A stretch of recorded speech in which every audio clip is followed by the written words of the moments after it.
Pour ne rien manquer, abonnez-vous maintenant. Les vraies voix de l'été Sud Radio, 17h-20h, Frédéric Brindel, Judith Belair. Les vraies voix de l'été du mercredi. C'est nous. Voilà. Bonsoir. Bonsoir tout le monde. Bienvenue à tous Ouais. dans cette émission qui promet. Hein. Ce qui a été magnifique là, pendant toutes ces semaines, Oui. c'est ces trios Voilà. qui se succèdent, les vraies voix. Et nous en avons découvert certains tout au long de ce mois de juillet. Et pour ce début août, ça continue. Ça continue Ouais. et on est encore avec vous jusqu'à vendredi. Alors restez bien à l'écoute, évidemment, pour être la vraie Oui, voix. parce qu'après vendredi... Non, mais surtout d'accord. pour nous écouter, nous, évidemment. Et puis pour être la vraie voix auditeur de Sud Radio, vous le savez, et si vous voulez jouer aussi avec une de nos vraies voix tout à l'heure, face aux deux autres, vous appelez Zach au standard au 0826 300 300. Puis nos vraies voix du jour, Pierre-Yves Martin, qu'on connaît bien déjà, Oui, consultant. valeur sûre. Valeur sûre Voilà, de l'émission. Merci. Je dirais même valeur sûre, je dirais valeur repère. Voilà. C'est-à-dire qu'on... Repère, attention, c'est pas ce que ça veut dire. Hein. Et puis Joseph Touvenel, valeur sûre aussi. Bonsoir. Directeur de la Bonsoir. rédaction de Capital Social et secrétaire confédéral de la CFTC. Oui. Absolument. Voilà. C'est un peu vrai son- jusqu'ici. C'est un peu son jour. Si tout va bien. Bonne réponse. C'est un peu son jour, voilà. Et puis le petit nouveau, alors Et je puis le le petit présente. nouveau, allez-y, faites-vous Allez, plaisir. eh bien c'est Mathieu Hauck, qui est secrétaire général adjoint du think tank Le Millénaire. Alors bienvenue Mathieu. Merci à vous. Bienvenue. Merci pour l'accueil. Il faut parler près du Alors, micro. ouais, Près du voilà, micro, voilà. donc on se Comme ça, on règle par vous rapport entendra au bien. micro, tout ça. Ouais. Voilà. Bon, ils sont bien au Millénaire. Hein, Ils sont bien. On connaît William Tay déjà, Ouais. tout ça. Et Mathieu, motivé, Mathieu, c'est ça? Motivé et déterminé. Ah, bah, Voilà, allez, voilà, c'est le principal. 0826 300 300, vous nous appelez, vous réagissez, vous le savez. Sud Radio, parlons vrai. On file au standard avec Olivier qui nous appelle de Bordeaux en Gironde. Bonjour Olivier. Bonjour à tous, merci de m'accueillir. Ouais, Avec Bordeaux plaisir. est en Gironde, tiens. Bon. C'est marrant ça. c'est Non mais il marrant. aime bien faire de la géographie, Frédéric Brindel. Ça peut être en bouteille aussi. Oui, voilà, avec Olivier. modération, avec Voilà. modération. J'ai tendu une perche et Olivier l'a saisie. Lui, Vous êtes pas des comme moi, nôtres. quoi, c'est ça que vous voulez dire. Voilà, vous Voilà. êtes des nôtres, Olivier. Merci. Alors, on a deux questions du jour, Olivier, auxquelles on va vous demander pour commencer de répondre un peu succinctement, et puis on reviendra dessus évidemment tout à l'heure. Les deux questions qu'on pose sur Twitter, vous les auditeurs de Sud Radio, allez voter évidemment. La première de notre débat de 17h30 sur la réforme du chômage, est-ce que vous trouvez juste, vous, Olivier, de réduire la durée d'indemnisation des demandeurs d'emploi ? Alors moi je la vis en fait la période du chômage parce que comme je suis musicien et que c'est compliqué de faire mon intermittence, je suis obligé de bosser à droite à gauche et après donc je me suis retrouvé au chômage et je me suis retrouvé, c'est intéressant ça, avec un paiement au chômage qui était en fait même en dessous du RSA. Donc déjà, il faut, je le dis parce qu'il faut relativiser ce que ça peut vouloir dire être au chômage au SMIC. Et après, moi je suis assez choqué, c'est toujours les mêmes qu'on monte du doigt, c'est-à-dire que les gens galèrent pour trouver du boulot, c'est mathématique, il n'y en a pas. Quand on voit le nombre d'offres et le nombre de demandeurs, les maths sont très simples. Donc à partir de là, pointer du doigt, ça veut un petit peu dire oui, si vous trouvez pas de travail, c'est que vous en cherchez pas. Et ça, c'est un discours assez Front National en fait. D'accord. Donc pour vous, en fait, non, quoi. Ouais. C'est là, non, c'est scandaleux. Voilà, Moi, c'est je pense scandaleux. je pense qu'il faut aider les gens à vivre et pas les mettre dans le pétrin, quoi. Et vous pensez comme nos auditeurs, Nous avons déjà une tendance, on a Judith, déjà une ouais. bonne tendance à 69% de non. Ah. C'est pas juste de réduire la D'accord, vous voyez, vous êtes un peu Voilà. le porte-drapeau pour l'instant, Olivier. Mais, pardonnez-moi, mais parmi mes passions, il y a aussi la musique. Quel instrument vous jouez? Alors moi, je chante, je joue Comme la Frédéric guitare. Brindel ici présent. Oui, Hein oui, on va faire un duo. Ouais. Et guitare aussi, alors d'accord. Et guitare, ouais. D'ailleurs, je vais peut-être vous faire pousser la chansonnette avant la fin de la semaine. Oui, Frédéric, oui, bien sûr. Et puis Olivier aussi nous Olivier, accompagne. voilà. Écoutez Olivier quand même. Ouais, Oui. Je sais pas. Oh, on adore quand on nous reprend sur notre animation, cher ami. Et puis sinon, à 18h30, une autre question du jour sur les journées mondiales de la jeunesse actuellement. Est-ce que de la jeunesse catholique en l'occurrence là, est-ce que la religion peut jouer un rôle dans l'accompagnement de la jeunesse selon vous, Olivier ? Ça, c'est un vaste débat. Moi, je pense que la religion relève du privé, en fait. Je pense que c'est quelque chose qui est privé. Je pense que ça peut faire du bien, que la spiritualité, c'est important. Mais je pense pas que la religion doit faire le rôle de l'État non plus. C'est-à-dire que nous, on a des engagements normalement envers notre jeunesse, et pour l'instant, on les respecte pas. Je pense que le monde qu'on prépare pour notre jeunesse précisément, voilà. Donc après, il y a beaucoup de gens qui vont se réfugier dans la religion, et ça, c'est encore un autre problème, parce qu'on n'est pas dans la spiritualité. Et donc, moi, je pense qu'il faut faire très attention à ça. C'est-à-dire qu'il y a la citoyenneté. On rentre dans les ordres quand on est citoyen aussi, d'une certaine façon, hein, je crois. En tout cas, on accepte de vivre ensemble, de respecter des lois, des codes, savoir vivre ensemble, etc. Donc finalement, la religion, ça peut être un plus, mais on n'a pas besoin de ça pour... Bon. C'est privé. Alors là, vous n'êtes pas tout à fait dans la tendance de nos auditeurs qui, eux, pensent à 68% hein, que la religion peut jouer un rôle d'accompagnement. À 68%, dans accompagnement. la jeunesse, Bon, voilà. très bien. Bah, Olivier, de toute façon, tout à l'heure, nous retrouve pour ces Bien différents sûr. débats. Et puis vous continuez à parler vrai sur Sud Radio, vous le savez, Oui. on attend vos réactions, on Et à aime vos chanter- réactions. et à chanter hein, vrai et à aussi. chanter vrai, Et à chanter chanter vrai. juste. Chanter surtout. juste aussi. Alors, Voilà. vous allez voter sur Twitter et puis le 0826 300 300, Zach vous attend évidemment. Et on commence avec le tour de table, première partie des vraies voix. T'as regardé les actualités régionales? Tour à tour, finaux. On pourrait faire des choses. On discute jamais business à table. Je crois qu'on a vu le tour du sujet. Il me demande mon avis sur l'actualité. Je lui donne. Le tour de table. De l'actualité. Oui, c'est en été, et en été, il y a un premier tour de table très tôt, et celui qui commence, en général, donne la tendance. Ouais. Bon, on va commencer par un habitué, par une Ouais, valeur c'est sûre. mieux. Allez. Monsieur Pierre-Yves Une valeur Martin. repère, hein, vous Monsieur avez dit Pierre-Yves tout à l'heure. Martin, s'il vous plaît, vous êtes demandé à la table. Êtes-vous là? Oui. Alors, vaste question. Oui. Allons-y, Judith. Le rayonnement de la France dans le monde est-il devenu une utopie? C'est ça votre sujet, Pierre Martin. Du Oui, jour. c'est ça. En fait, je voulais aborder ce sujet parce que déjà ce qui se passe, la situation au Niger est assez éclairante. Il nous rappelle combien la France est en train de perdre son influence sur ce territoire. Le deuxième élément, c'est que j'ai appris, moi, quand j'étais gamin, que la France était la deuxième puissance maritime mondiale, et que c'est du coup un vrai statut à honorer et à gérer, que c'est bien complexe. Le troisième élément, c'est que la dernière visite du président Macron en Nouvelle-Calédonie avait pour objectif notamment de réactiver ou de maintenir des éléments d'influence sur cette zone.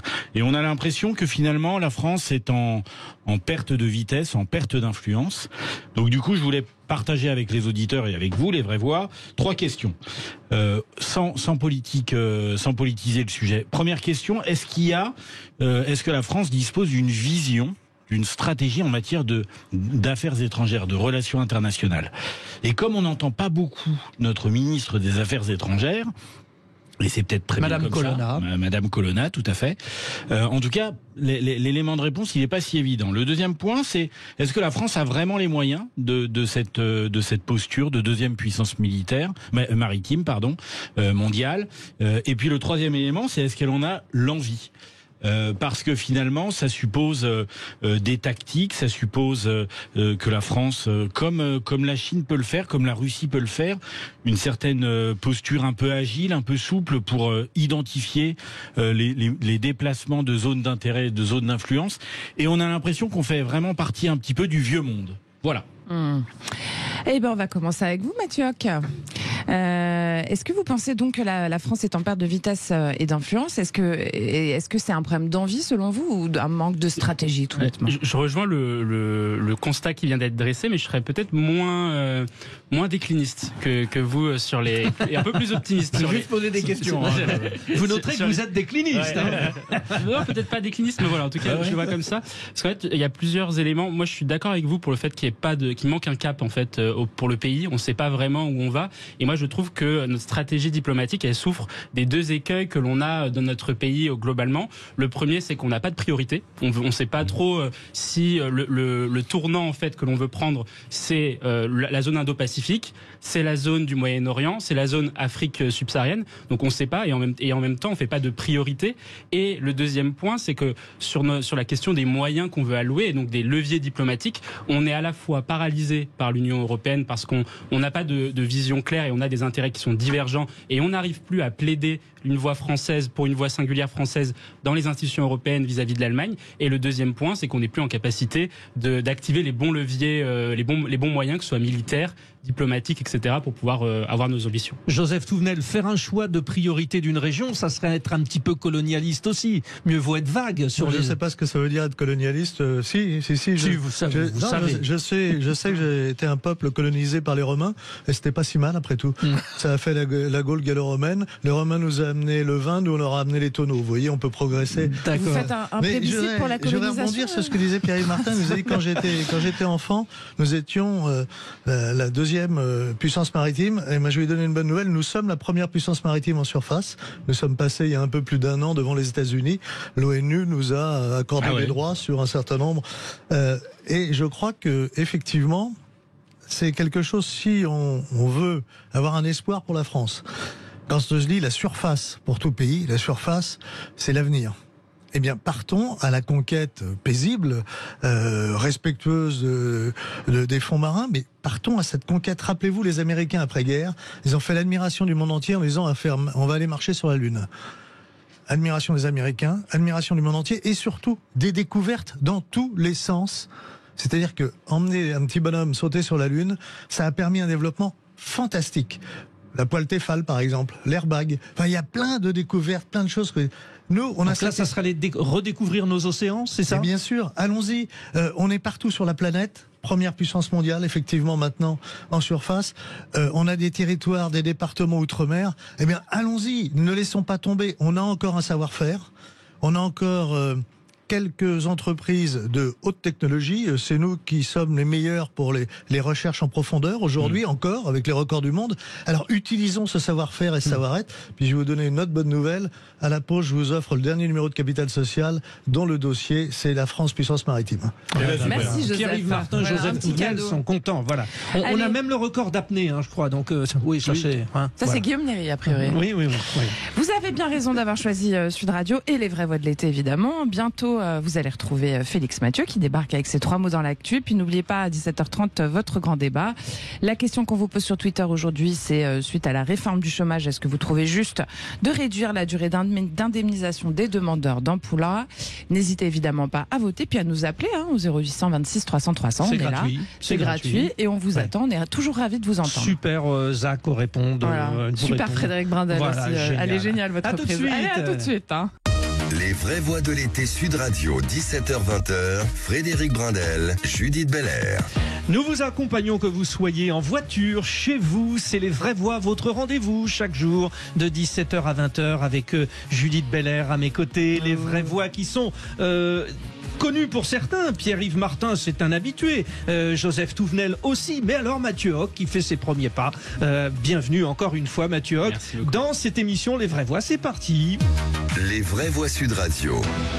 Les 3 mots dans l'actu de Félix Mathieu, ça commence avec chapeau, céréales et accusations aujourd'hui. Geneviève de Fontenay s'éteint à l'âge de 90 ans. Depuis des décennies, elle chapeautait les Miss France avant de s'en éloigner ces dernières années sur fond de conflit de valeurs. 40 000 tonnes de céréales détruites par la Russie selon les autorités ukrainiennes. L'armée russe frappe encore des infrastructures portuaires stratégiques pour les exportations. Et puis, complot contre l'État américain. 3e mise en accusation pour Donald Trump depuis l'invasion du Capitole. Mais l'ancien président en faire de cette inculpation un argument de campagne. Les vraies voix Sud Radio. Les Miss France défilaient d'année en année, mais elle était toujours là. Miss Élégance 1957, devenue la patronne des Miss France à la mort de son mari, Louis Poirot, dit de Fontenay en 1981. Mémoire vivante du concours. Regarde, Miss France 47, une très belle femme. La Miss des Miss ou leur mère supérieure, diront certains, quand Geneviève de Fontenay soutrait que telle ou telle est posée nue. Concours longtemps interdit aux femmes tatouées ou avec enfants ou de plus de 24 ans ou de moins d'1m70 ou encore aux femmes... Oui, pas 80, ouais. 1m70, ouais, taille minimum à l'époque. Avant que le règlement change, c'était aussi interdit aux femmes nées hommes, aux trans. Depuis son départ en 2010 pour divergence de valeurs, Geneviève de Fontenay avait lancé un concours dissident Miss Prestige National avant d'y renoncer en 2015. Il faut être clairvoyant. On ne peut pas lutter contre la machine Afrique de TF1 et d'Endemol.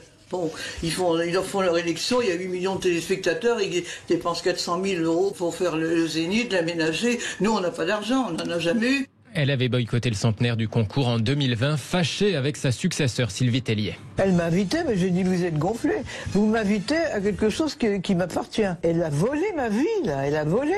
Elle m'a volé quelque chose. Centenaire, ça ne pouvait convenir qu'à moi. Pas à Sylvie Tellier. Autre grosse colère de la dame au chapeau sur Sud Radio quand les Miss avaient exigé et obtenu des contrats de travail. Quand vous voyez des gens qui n'ont pas d'argent, qui n'arrivent pas à manger comme il faut, etc., des Miss qui veulent se faire payer pour faire l'élection de Miss France, mais j'arrive pas à comprendre un truc pareil. Par contre, ils sont avec des milliardaires. Bon, alors, c'est plus du tout ce que j'étais, vous savez, mais vraiment. Geneviève de Fontenay qui pour autant se consolait en constatant sa célébrité toujours intacte dans cette autre archivina. Je ne peux pas faire un pas dans la rue, mais nulle part. Geneviève, on l'adore. Vous êtes une bonne image de la France. Vous n'avez pas cédé. C'est que des jeunes, hein, les clochards. À la gare des sorties des gares. Bonjour Madame de Fontenay, on peut faire une photo avec vous? Bien sûr, on peut faire une photo avec moi. Et après je leur dis, écoutez, vous la vendrez, vous aurez des sous. Oui, elle était cash. Elle était cash. Côté politique, elle s'était engagée à plusieurs reprises, sur tous les bords, un peu plutôt à gauche plus souvent, d'Arlette Laguillet à Florian Philippot tout de même, mais en passant par Ségolène Royal. Notez qu'à 21h sur Sud Radio, on va rediffuser les clés d'une vie de Jacques Pessis avec Geneviève de Fontenay. C'était confié au micro de Jacques en 2017. Deuxième mot, Félix Mathieu, céréales. La Russie attaque les infrastructures portuaires ukrainiennes du Danube. Des immeubles, des silos de stockage éventrés. Les attaques de drones russes ont provoqué de gros dégâts sur ces installations devenues cruciales pour les exportations de céréales. Selon les autorités ukrainiennes, ces frappes ont endommagé près de 40 000 tonnes de marchandises. Pendant ce temps, depuis Lisbonne, le pape François évoquait ses espoirs de paix en Ukraine et ailleurs. Avec un profond amour pour l'Europe, nous pourrions lui demander où naviguez-vous si vous ne montrez pas au monde les chemins de la paix, les moyens de mettre fin à la guerre en Ukraine et aux nombreux autres conflits qui font couler tant de sang. Il est troublant de lire que dans de nombreux endroits, des fonds continuent d'être investis dans des armes plutôt que dans l'avenir des jeunes. Face à des problèmes communs, notre monde est divisé, incapable de faire face ensemble à ce qui nous menace tous. Injustice planétaire, guerre, crise climatique, migratoire, tout cela semble aller plus vite que notre capacité, notre volonté de faire face à ces défis de manière unie. Voilà ce que lance le pape François depuis Lisbonne. Un petit tour de table de nos vraies voix. On va commencer avec vous, Mathieu Hoc. La fin d'un monde, a priori, avec ce genre d'action, va pas s'améliorer, quoi.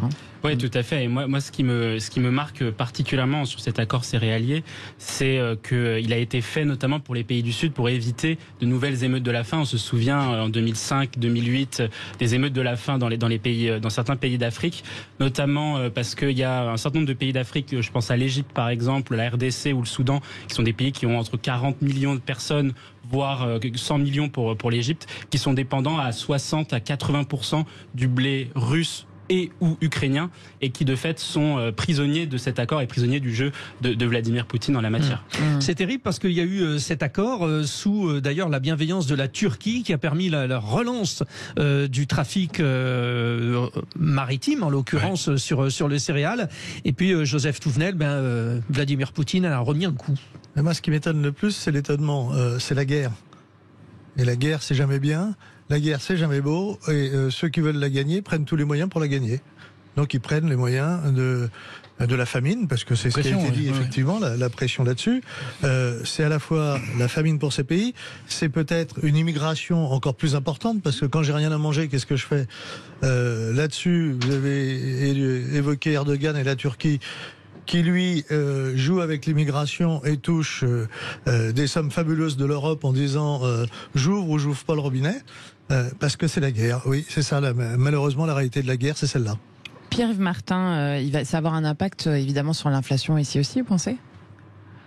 Ici, je sais pas du tout, mais ça va avoir un double impact. Un premier impact, c'est sur l'équilibre des forces présentes en géopolitique, et le deuxième impact, c'est qu'effectivement, sur certains marchés, il y aura un effet de spéculation ou de rareté de l'offre, et donc du coup une inflation. Mais je ne sais pas si ça impactera directement nos marchés en France? En partie, oui. En partie, oui, puisqu'il y a l'Union européenne est aussi dépendante du blé ukrainien et du blé russe, et d'autant plus que justement les capacités de production de la Russie comme de l'Ukraine peuvent se renforcer aussi, même à très long terme, avec le dégel des terres en Sibérie qui va leur ouvrir, par exemple, pour les Russes, une augmentation de leur production agricole. Donc là-dessus, l'Union européenne, parce qu'elle a sacrifié, elle a sabordé sa politique agricole commune au nom de l'écologie, a effectivement se met en difficulté vis-à-vis de la France reste exportatrice quand même. Ouais. Donc égoïstement, on peut dire que pour la France, c'est pas trop mal. Sauf que tout se joue aussi sur les marchés aux États-Unis, où on ne sait pas quels ont été les deals qui ont été passés, et en fait on peut très bien avoir une production et à un moment donné les cours ne sont pas liés à la production. Oui. On a l'habitude. Allez, troisième mot, Félix Mathieu. Donald Trump fait de sa nouvelle inculpation un argument de campagne. L'ancien président réagit par un message combatif à sa nouvelle inculpation au pénal, mise en accusation pour ses tentatives d'inverser le résultat de l'élection présidentielle en 2020. We're gonna walk down to the Capitol. Avec les émeutes qui s'en étaient suivies, je n'ai jamais reçu autant de soutien, assure le milliardaire en lettres capitales sur sa plateforme, son réseau social Trust Social. Troisième mise en accusation, cette fois pour complot à l'encontre de l'État américain, entrave à une procédure officielle, atteinte aux droits électoraux, un fait sans précédent pour un ancien chef d'État américain et candidat donc à sa réélection pour l'année prochaine. Suite au prochain épisode, en fait, c'est un peu ça. Ce qui est fou, c'est que quand on est condamné aux États-Unis, on peut quand même devenir président, quoi. Après être élu, c'est autre chose. On verra. Voilà. Ouais. Allez, vous restez avec nous, chers auditeurs de Sud Radio. Le grand débat du jour, il arrive, évidemment. Et puis, on sera toujours avec nos éditorialistes. Et puis, vous pouvez aller voter sur Twitter ou nous appeler au 0800 26 300 300 pour réagir à notre antenne, évidemment. Chauffez-vous, ça c'est le grand débat. Ça arrive. On y va. Tout de suite.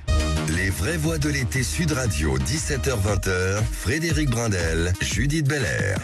C'est le moment que tout le monde nous envie. Oui, il y a le débat de 17h30 sur Sud Radio. Tout le monde intervient, bien sûr, les présentateurs, les trois vraies voix et vous, les auditeurs de Sud Radio, au 0826 300 300. Vous pouvez dégainer votre téléphone et donner votre point de vue en toute gentillesse, en toute bienveillance, mais musclé, c'est possible. Allez, c'est parti, le grand débat du jour. Les vraies voix Sud Radio, le grand débat du jour. Vous êtes dans une belle merde. Vous ne le savez pas encore, mais vous êtes la génération ninja. Aucun revenu, aucun travail, aucun actif. À partir du 1er février, la durée d'indemnisation sera réduite de 25% pour les nouveaux ayants droit. L'objectif, c'est d'accélérer la reprise du travail pour atteindre le plein emploi en 2027 et économiser jusqu'à 4 milliards d'euros par an, selon l'UNEDIC. Si vous aviez travaillé 24 mois au cours des 24 derniers mois, eh bien vous étiez indemnisé pendant 24 mois. Dorénavant, pour tous les nouveaux inscrits à Pôle emploi, vous n'aurez plus droit qu'à 18 mois d'indemnisation. C'est complètement idiot. On cotise pour une assurance et après on nous réduit nos droits à l'assurance.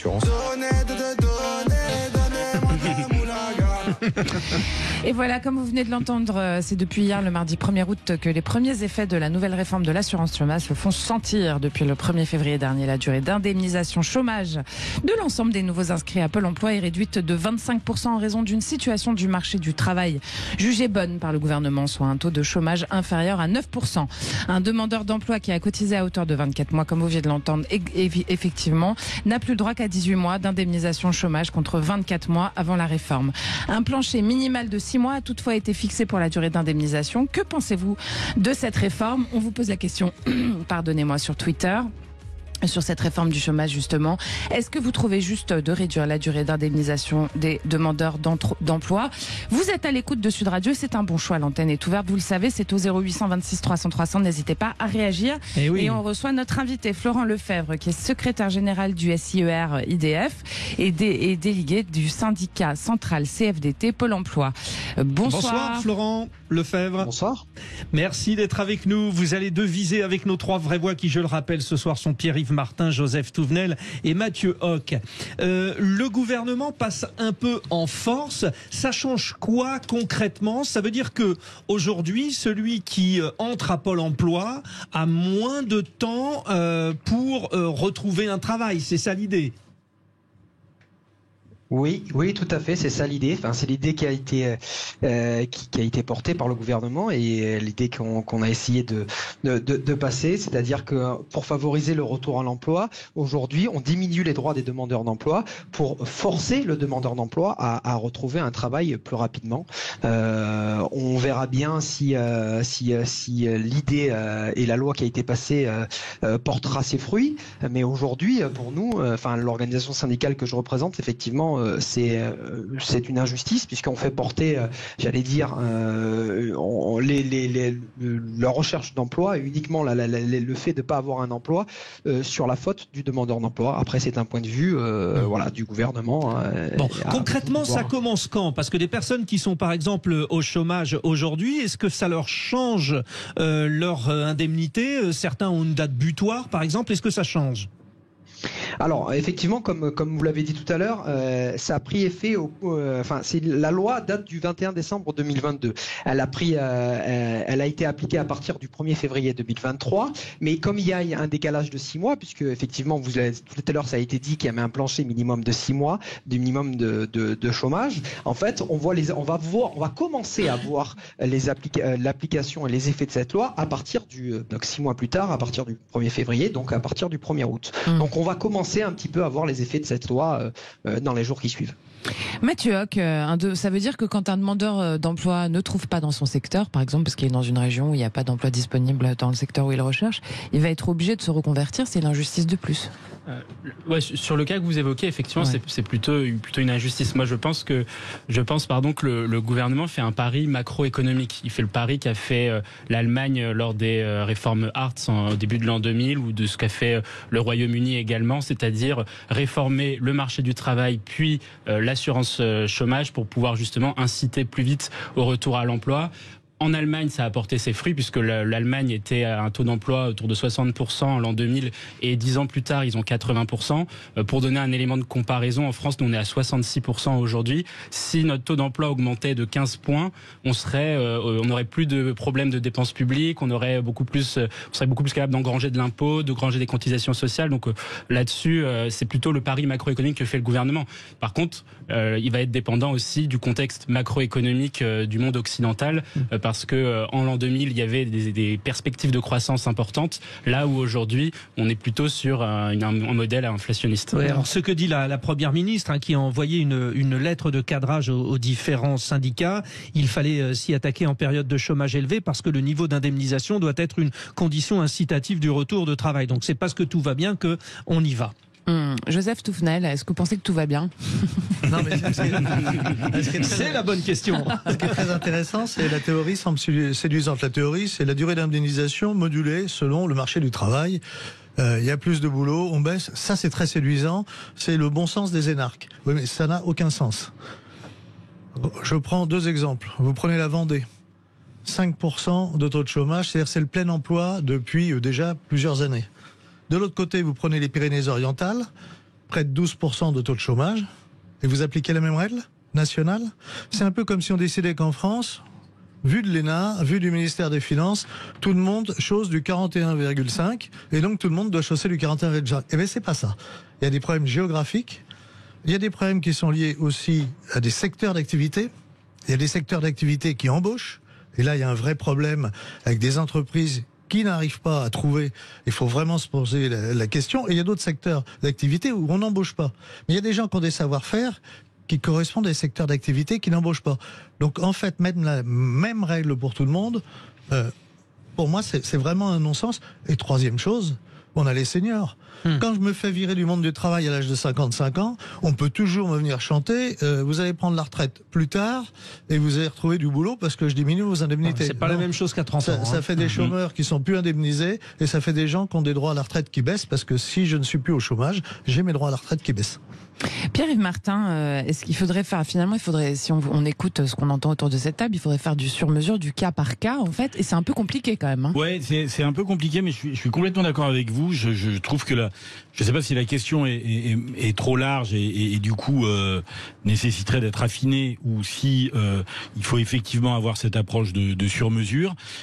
Effectivement, que ce soit en termes de seniorité, que ce soit en termes de parcours, de compétences, c'est compliqué compliqué de mettre la même règle pour, par exemple, un ouvrier qui est sur un bassin d'emploi extrêmement compliqué et qui n'a pas d'autres compétences que celles qu'il a utilisées pendant 30 ans. Et donc du coup il va y avoir un vrai sujet de réemployabilité avec un jeune qui sort d'un grand cabinet d'audit et qui réussit à avoir une rupture conventionnelle pour prendre le temps de vivre et de monter son projet ou je sais pas quoi. Donc c'est extrêmement important d'avoir cette approche sur mesure. Après, l'autre élément, ça va peut-être faire grincer des dents, et pardonnez-moi par avance, mais peut-être qu'il ne faut pas non plus qu'on oublie la chance qu'on a d'être en France, d'être le pays de la meilleure protection sociale, et que peut-être qu'on n'est pas obligé de crier avant même que quelque chose se soit passé. Voilà. Oui. Bon. Alors Florent Lefebvre. Justement, pour rebondir un petit peu positivement, vous aviez une question, cela dit, peut-être. Oui, Florent Lefebvre, sur ce que viennent de dire nos trois vraies voix.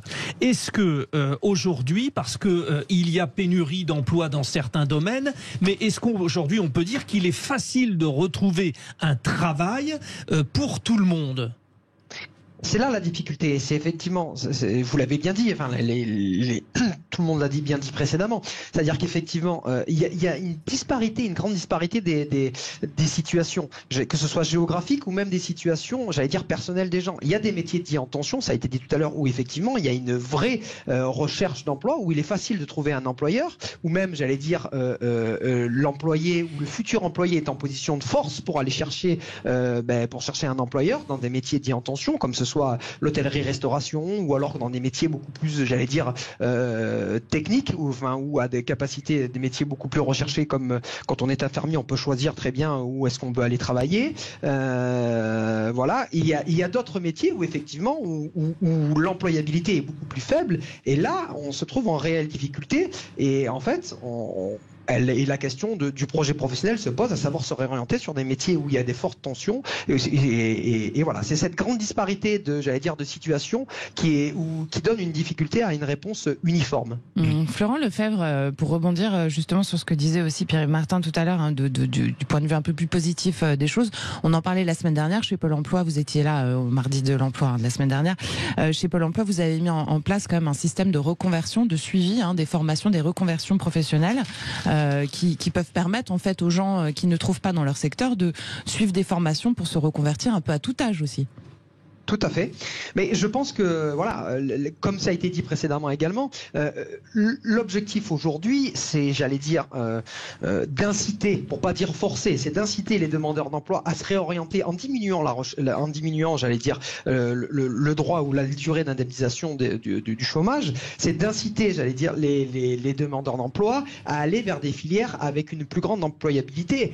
Après, c'est sans tenir compte, j'allais dire, des difficultés personnelles ou alors de la volonté tout simplement des demandeurs d'emploi. Mais voilà, en tout cas, la volonté du gouvernement est d'inciter fortement les demandeurs d'emploi à aller vers des métiers à forte employabilité. Bon, appelons un chat un chat. Ce débat, même s'il est excellent, je trouve qu'on a une très très bonne idée. Vraiment, je suis fier de nous. Bravo Frédéric Brandel. Mais il ne date parfait. Mais il ne date pas d'aujourd'hui. Depuis longtemps, on entend feignant, t'es au chômage. Enfin bon, bref, vous savez ces fameuses phrases là. Vous, les vraies voix qui est autour de nous, est-ce que vous avez la sensation que cette loi va être incitative et qu'on a besoin d'être incité, Mathieu Hoc? Je ne sais pas si cette loi sera incitative en tant que telle. Par contre, et je souscris à ce que vous disiez sur le cas par cas qui est nécessaire. Mais le problème, c'est que c'est pas le rôle de l'État en fait de faire ça. C'est le gouvernement, lui, il fixe un cap, il fixe une politique macroéconomique. Les organes, enfin les collectivités qui ont la compétence de la formation, de l'emploi, de la réinsertion, c'est les régions et du développement économique. Ce sont les régions et c'est aux régions aussi de se saisir de leurs spécificités territoriales pour pouvoir faire de la dentelle et pour pouvoir ensuite après affiner les politiques publiques en matière de récupération et d'incitation au retour à l'emploi par des différentes aides, etc., pour pouvoir justement aider nos compatriotes en situation de chômage à pouvoir se réorienter, à pouvoir trouver un job en accord avec leur formation. Vous nous donnez votre avis au 0826 300 300. Est-ce que franchement c'est logique que les indemnités soient raccourcies ou est-ce que finalement c'est vraiment très dur parce qu'aujourd'hui c'est difficile de trouver un emploi? 0826 300 300. Joseph Touvenel, c'est à Pôle emploi d'agir en fait, c'est ça aussi. On a vu que c'était complexe.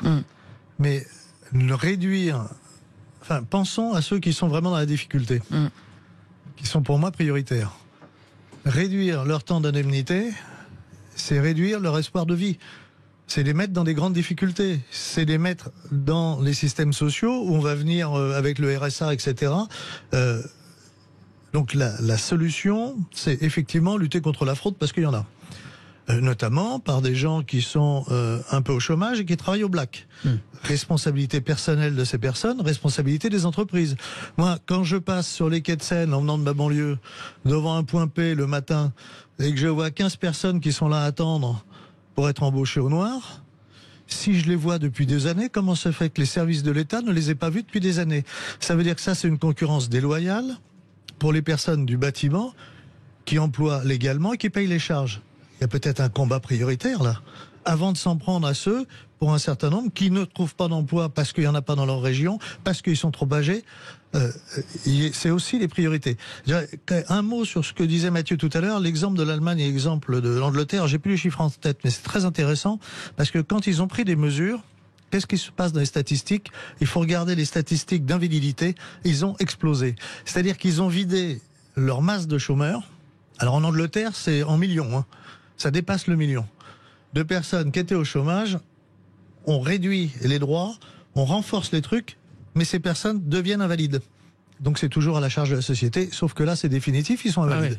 En Allemagne, c'était le même jeu. Quand on reprend les chiffres, c'est très intéressant de les mettre en parallèle, les mesures Hartz et le nombre d'invalides, comment il explose. Et j'ai pas cru comprendre qu'en Allemagne et en Angleterre, tandis que tout d'un coup il y a eu une pandémie qui nous a échappé et qui les a atteints. Bon, obligation aussi de faire des économies, et c'est bien là le problème, Pierre-Yves Martin, c'est que nous y sommes.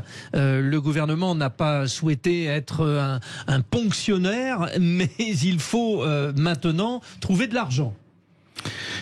Oui, d'ailleurs, ça serait intéressant de savoir quel est dans leur étude, dans leur projection, quel est le gain prévu, le gain estimatif, savoir dans quel montant ça se chiffre. L'autre élément, c'est peut-être de revenir. Peut-être que le sujet, c'est pas tant la durée, c'est pas 18 mois versus 24 mois, parce que à la limite, si on renforce l'efficacité des différents acteurs de l'emploi et du travail, et qu'on se dit que on devient plus efficace pour former, dessiner des parcours adaptés et permettre aux personnes chômeurs de retrouver un emploi, et ben peut-être que 18 mois ça suffira, j'en sais rien. Peut-être qu'en fait c'est pas un sujet de durée, c'est peut-être un sujet de repenser la façon dont on accompagne d'incitation, ce qu'on disait tout à l'heure, ceux qui sont en recherche d'emploi, et comment, voilà, dans un contexte quand même qui est plus compliqué, pour répondre à votre première question, Frédéric, dans un contexte où la relation au travail est en pleine révolution, et que voilà, avec le Covid, on ne pense plus de la même façon, on n'appréhende plus et on ne valorise plus de la même façon le travail. Donc du coup, le travail est moins prioritaire dans le champ des priorités de l'existence. Donc du coup, ça sera peut-être pas si incitatif que ça, cette mesure de l'État. Quand vous posez la question de l'argent, 300 300, allez-y, c'est Joseph. pas un déficit, le dédicat. C'est plus 4,3 milliards le dernier chiffre. Donc 0826 300 300, vous pouvez nous appeler pour réagir à ce que vous entendez sur la radio du Parlons Vrai, Sud Radio, bien évidemment. On est toujours avec Olivier de Bordeaux. Olivier? Oui, je suis toujours là.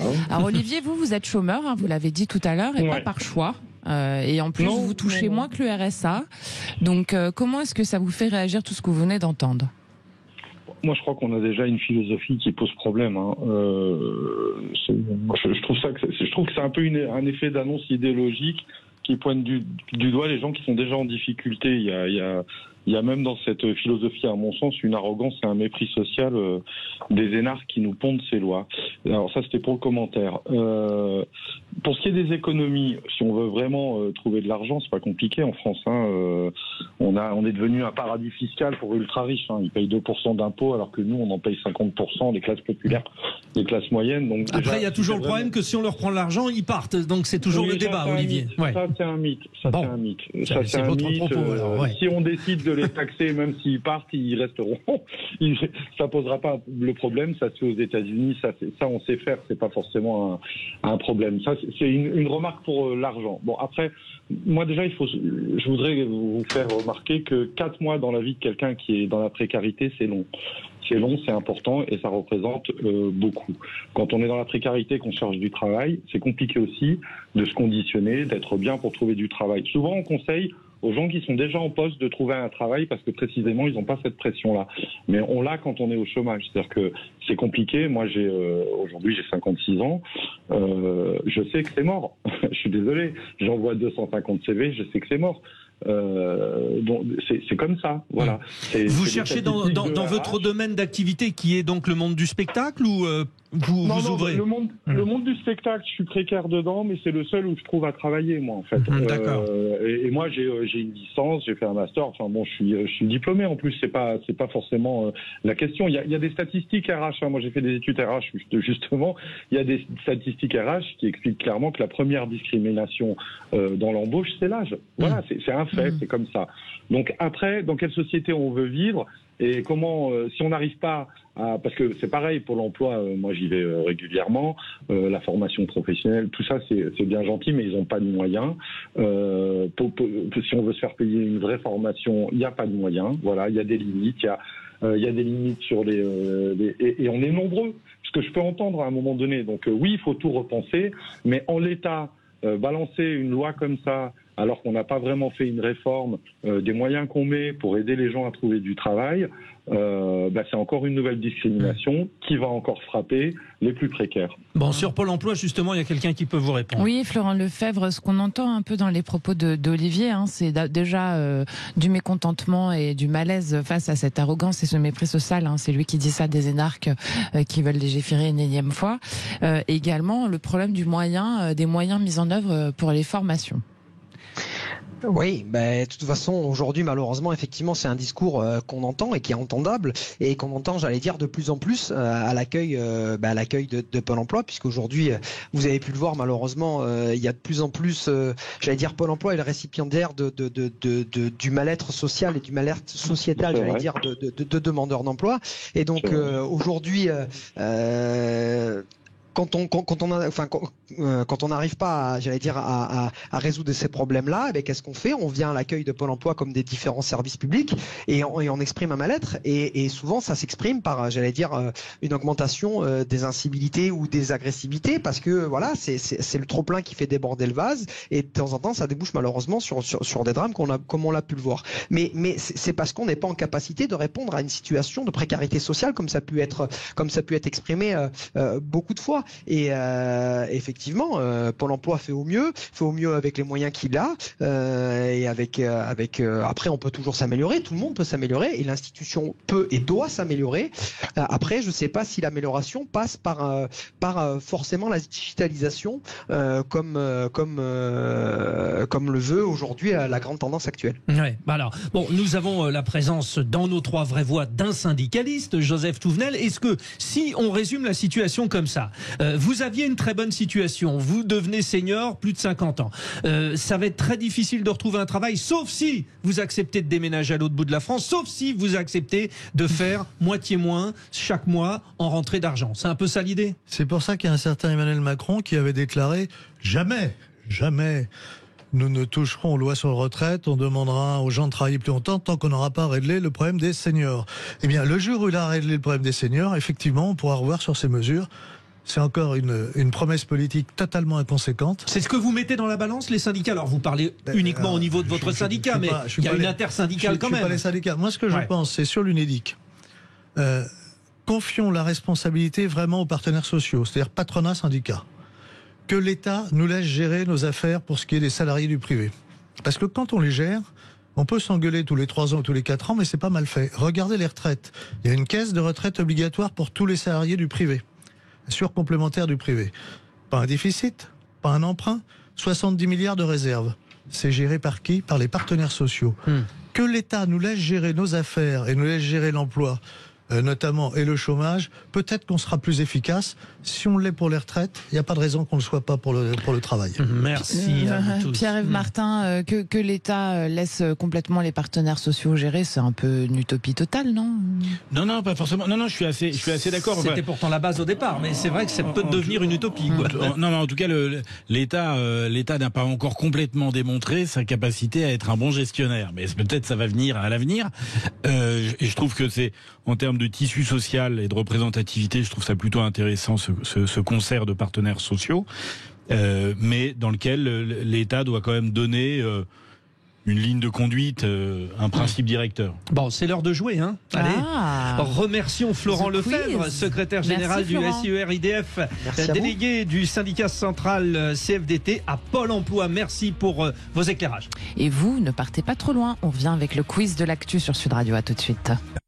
Les vraies voix de l'été Sud Radio, 17h-20h, Frédéric Brindel, Judith Belair. Et à 17h54, qu'est-ce qu'on fait? On s'amuse, on joue, on quiz. Le quiz de l'été, c'est tout de suite, le quiz de l'actu aussi. On va donc... 0826 300 300 si vous voulez réagir, jouer avec nos vraies voix. D'ailleurs, Olivier, vous êtes toujours avec nous? Je suis toujours avec vous. Alors Olivier, il va falloir choisir une des 3 vraies voix pour jouer. Ouais, donc vous avez le petit nouveau Mathieu Hoc, qui semble solide, facile. Bon, très cultivé. Voilà, vous avez l'éternel Joseph, qui, comme son nom l'indique, nous amène sur des cieux inespérés. Et puis la classe, Pierre-Yves Martin. Enfin bon, on l'a déjà tous dit, ça. Allez-y, choisissez Olivier. Alors c'est quand même pas très paritaire votre histoire, je dis ça au passage. Alors, moi je suis là, moi. Vous avez tout à fait raison, Judith est là, effectivement. Mais je joue pas. Et ben voilà. Je m'excuse, mais qui vous dit que je suis un homme? non mais c'est intéressant ce que vous dites, Olivier, mais je vais vous faire un aveu. Nous avons donc effectivement une liste de vraies voix avec mais il se trouve qu'en ce moment nos vraies voix femmes sont toutes en vacances. Vraiment, je vous l'assure. Et comme on aime bien avoir des gens en studio, parce que ça, voilà, c'est comme ça que ça marche mieux. On fait pas de zoom sur nos vraies voix, donc résultat, vous n'avez que moi, mais je ne jouerai pas avec vous, Olivier. Je suis désolé. Alors choisissez Olivier, mais c'était important de le préciser. Allez-y. Bon, alors c'est pas un choix par dépit non plus. Bon, je vais choisir Mathieu.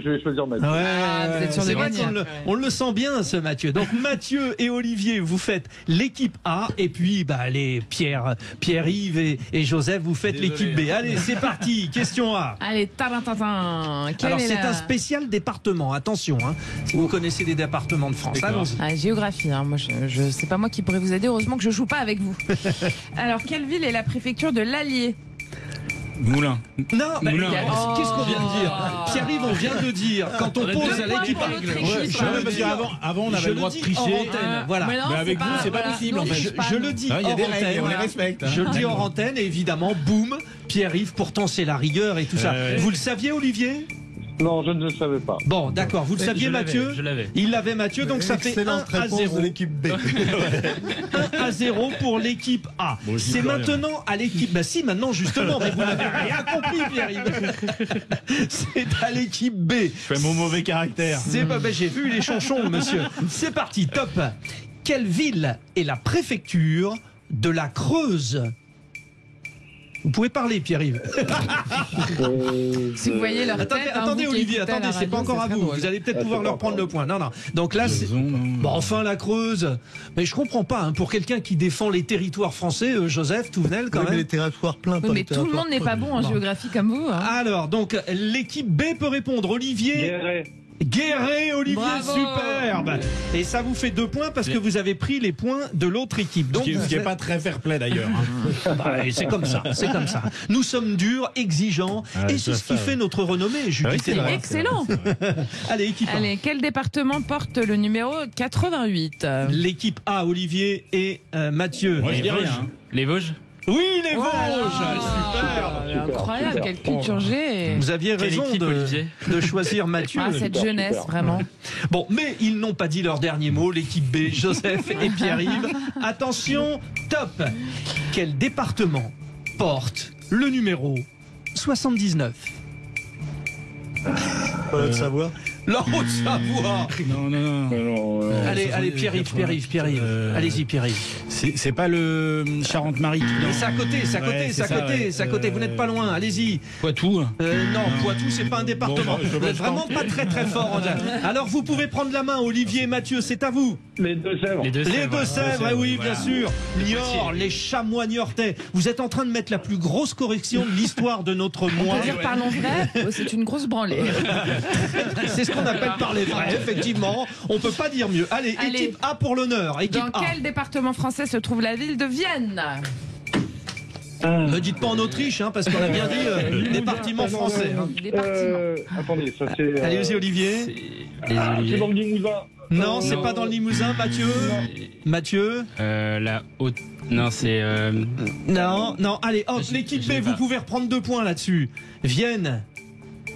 Une fois, 2 fois. Bah, franchement, Joseph, je suis surpris. Je suis impressionné, géographiquement. Vienne, qui est aussi une sous-préfecture, comme l'est la Tour du Pin. C'est pas Haute-Loire ou Drôme? Non, c'est l'Isère, 0 points. Et enfin, donc, pour l'honneur, la 3e et dernière question pour l'équipe B. Dans quel département français se trouve la ville de Charleville-Mézières? Si vous ne répondez pas, vous avez 0, vous serez les seuls dans ce cas-là. Vous allez redoubler. Les Ardennes. Oui. Bravo. Et voilà, il vous l'a mis. Il vous l'a mis comme ça sur le bout de la langue. Voilà, c'est très bien. Bravo, victoire d'Olivier, notre auditeur, avec Mathieu. Excellent choix. Il ira loin, ce Mathieu. On aime bien Mathieu. Merci Mathieu. Allez, vous qui venez de nous rejoindre sur Sud Radio, vous êtes tombés dans le quiz, mais ça continue juste après. Déjà, bienvenue. Et puis un petit programme pour l'heure qui suit, le tour de table de l'actu des vraies voix. 18h30 aussi, le coup de projecteur, notre débat qui reprend la question qu'on vous pose sur Twitter. Journée mondiale de la jeunesse. La religion peut-elle jouer un rôle dans l'accompagnement de cette dite jeunesse? N'hésitez pas à voter et réagir. 0826 300 300. Allez, il est 18h, on se dépêche. Allez, c'est parti. Il est 18h, on se dépêche. Les vraies voix de l'été Sud Radio, 17h-20h, Frédéric Brindel, Judith Belair. Eh bien, où que vous soyez et quoi que vous fassiez, et vous qui êtes, que vous soyez. Voilà, vous avez bien raison d'avoir choisi votre radio, Sud Radio. On est avec nos éditorialistes. Pierre-Yves Martin, qui est consultant. Joseph Touvenel, qui est directeur de la rédaction de Capital Social et secrétaire confédéral de la CFTC. Et Mathieu Hauck, qui est secrétaire général adjoint du think tank Le Millénaire. Bref, valeurs sûres qui vont nous éclairer, qui vont débattre et qui vont prendre part à cette émission qu'on appelle Les Vraies Voix. Oui, et puis bravo. Voilà. Amen. Ça c'était bien, c'était beau. Et puis n'oubliez pas la question du jour qu'on vous pose pour notre débat de 18h30. On vous la rappelle, Journée mondiale de la jeunesse. La religion peut-elle jouer un rôle dans l'accompagnement de la jeunesse? Vous dites oui à 72%. N'hésitez pas à continuer à aller voter. Oui. D'accord. Et puis surtout à réagir au 0826 300 300. Puis tout de suite ça clique sur les réseaux.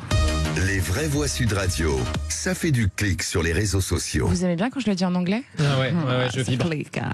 Allez, la disparition de Geneviève de Fontenay entraîne une pluie d'hommages, même chez ceux avec qui elle était plutôt en froid, a priori. Félix Mathieu. C'est une icône du patrimoine français. On n'était pas toujours d'accord, mais j'ai toujours eu beaucoup de respect pour Geneviève, indique Sylvie Tellier. Sylvie Tellier, oui, qui se souvient sans doute du centenaire du concours Miss France. Centenaire, ça ne pouvait convenir qu'à moi, pas à Sylvie Tellier. Elle a volé ma vie, là, elle a volé. Elle m'a volé quelque chose. Voilà. Tati Daniel. Allez, les rancunes, c'est comme tout, ça passe. Geneviève de Fontenay. Zimolo, quand même, c'est son hommage. Calmons-nous, les vraies voix. Geneviève de Fontenay. Je dis plus rien. L'heure est aux hommages. Geneviève de Fontenay a su mettre en avant les femmes, leur indépendance. Elle a fait basculer le destin de nombreuses d'entre elles. Salue dans un communiqué la présidente de la société Miss France, Alexia Laroche-Joubert. On ne peut pas lutter contre la machine Afrique de TF1 et d'Endemol. Voilà, Geneviève de Fontenay, elle avait son petit caractère, écrit Jean-Pierre Foucault. Elle a tenu haut et fort son poste de patronne de Miss France, souligne celui qui justement animait ses soirées d'élection de Miss France sur TF1 en sa compagnie. Autre hommage, celui de la première ministre. Femme de caractère, Geneviève de Fontenay incarnait une vision de l'élégance, une certaine image de ce que devait être la France. L'époque a changé, mais elle a su rester dans le cœur de nombreux Français, écrit Elisabeth Borne. L'époque a changé, allusion sans doute à sa mise en examen en juin dernier pour injure et incitation à la discrimination transphobe. Geneviève de Fontenay acceptait mal le nouveau règlement qui notamment prend en compte le genre de l'état civil des candidates et non plus leur sexe de naissance. En tout cas, vu ses nombreux désaccords avec d'anciennes Miss, par exemple sur le sujet conflictuel des photos dénudées, eh bien le Gorafi ose cette blague. Conformément à ses dernières volontés, les cendres de Geneviève de Fontenay seront jetées au visage de Valérie Bègue. Oh là là, bon, d'accord. D'accord. Bon, c'est ce qu'on appelle un hommage rock'n'roll, mais peut-être qu'elle aurait aimé aussi. Hein. Je suis pas sûr. Vous étiez fan, les vraies voix du personnage? Vous étiez fan, Mathieu Hoc? Disons fan, je sais pas, mais disons qu'elle incarnait une certaine idée du pays, une certaine idée de l'élégance française. Elle a réussi à créer un concours qui est devenu un concours populaire et qui a suscité l'intérêt des Français. Donc pour ça, on peut en. Joseph Touvel, est-ce qu'elle aurait dû accepter les trans dans le concours Miss France? Elle fait ce qu'elle veut. Enfin, maintenant, elle le fait plus, mais elle est libre. Elle est libre de penser ce qu'elle veut. Moi, je ne peux plus tenir cette émission. Je vous le dis. Je suis désolé. J'arrive, Martin. C'était quoi déjà la question?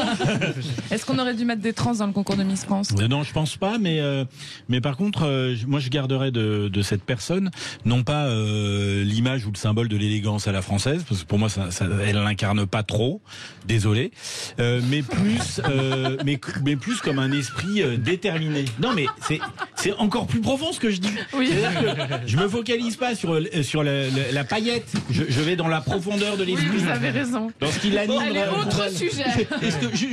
Excusez-moi, une question. Est-ce que quelqu'un veut dire quelque chose de ça? S'il vous plaît, Joseph Touvenel. C'est qu'elle correspond à une évolution de la société française. Quand elle a lancé les Miss France, une partie de la société française considérait que mettre des jeunes femmes en maillot de bain et les présenter devant tout le monde, c'était vraiment de la déliquescence, etc. Et puis la société évolue et elle devient la vieille réactionnaire. C'est assez intéressant, je trouve, à observer. C'était effectivement très sympa. Très positif. Voilà. Allez, autre sujet à propos des réseaux sociaux. S'il vous plaît, un autre sujet. Pardon, on va arrêter de rigoler, sinon les auditeurs n'entendent plus rien. L'agence France Presse, arrêtez Frédéric Brindel. L'agence France Presse assigne Twitter, rebaptisé X, en justice, décidément. Ça y va pour X. L'AFP assigne le réseau social afin d'obtenir des éléments qui lui permettraient de négocier une rémunération pour l'utilisation de ses contenus sur la plateforme, sur X. L'agence France Presse regrette le refus manifeste de Twitter, tout récemment renommé X, d'entrer en discussion pour mettre en œuvre le droit voisin de la presse. C'est ce qu'indique le communiqué de l'agence de presse. Elle a saisi donc aujourd'hui le tribunal judiciaire de Paris en référé afin, je cite, qu'il soit enjoint à Twitter de lui communiquer conformément à la loi l'ensemble des éléments nécessaires à l'évaluation de la rémunération qui lui est due. Alors le droit voisin du droit d'auteur a été étendu aux plateformes numérique en 2019 par une directive européenne. En clair, il permet aux journaux, magazines, agences de presse de se faire rémunérer lorsque leurs contenus sont réutilisés sur Internet par des grandes plateformes numériques, souvent par exemple via des extraits d'articles associés à une photo qui vient d'eux. Après une longue bataille judiciaire, plusieurs médias français, dont l'AFP, ont obtenu à partir de 2021 une rémunération pour l'utilisation de leur contenu auprès de Google. Certains éditeurs sont aussi parvenus à un accord de licence pour l'utilisation de leur contenu avec Facebook. Concernant Twitter, rien de tel. Alors en juillet, 3 groupes de presse français, déjà Le Monde, Le Figaro et Les Échos, Le Parisien, avaient assigné en référé Twitter pour des raisons similaires. Pour ce qui est de l'agence France Presse, des discussions avec Facebook sont en cours. La négociation avec les autres plateformes, LinkedIn ou bien TikTok, a été confiée à une société des droits voisins de la presse, un organisme de gestion collective qui est chargé de collecter et de répartir les sommes obtenues entre ses différents membres. Merci, très intéressant. Félix. Suite au prochain épisode, parce que X, toute la... Ce que j'ai compris de ce que très disait, très court, Joseph, ce que disait Félix, c'est que le sujet, c'était des comptes nus sur X avec licence. Voilà. Tout bon. Ah oui, voilà. Vous avez raison, c'était très court et très efficace. J'ai beaucoup aimé. On est en pleine forme ce soir. Dans un instant, le tour de table, ça te promet. 0826 300 300, le tour de table approche. Donc vous pouvez nous appeler pour réagir et pour discuter avec nos vraies voix, évidemment. Puis continuer surtout à voter sur Twitter. On vous rappelle la question, Journée mondiale de la jeunesse, la religion peut-elle jouer un rôle dans l'accompagnement de cette dite jeunesse? À tout de suite. Sud Radio, c'est le 0826 300 300. Si vous êtes en train de conduire, par exemple, faites attention, mais n'oubliez pas que vous pouvez nous écouter en toute sécurité sur notre application mobile. Oui, d'autant que pour écouter la radio, il n'y a pas besoin de prendre de téléphone. Voilà. Donc, et puis tout de suite, on est en voiture. Qu'est-ce que c'est à d'ici 18h18? Ah, le tour de table. Bravo. Partant pour un deuxième tour. Non, il faudrait sérieusement penser à grandir la table. Le tour de table. De l'actualité. Alors nos 3 vraies voix ce soir, nous vous le rappelons, sont Mathieu Hoc, Pierre-Yves Martin et Joseph Touvenel. C'est à vous, Joseph Touvenel, hommage aux familles de nos soldats en mission à l'étranger, comme les 1600 qui sont au Niger d'ailleurs. Oui, parce qu'au Niger, tout peut basculer du jour au lendemain. Sur nos théâtres d'opération, on a des soldats qui meurent, donc on a, je pense, assez conscience que ils sont toujours marqués Quand on est en opération et quand on en sort, on fait 4 mois ou 6 mois.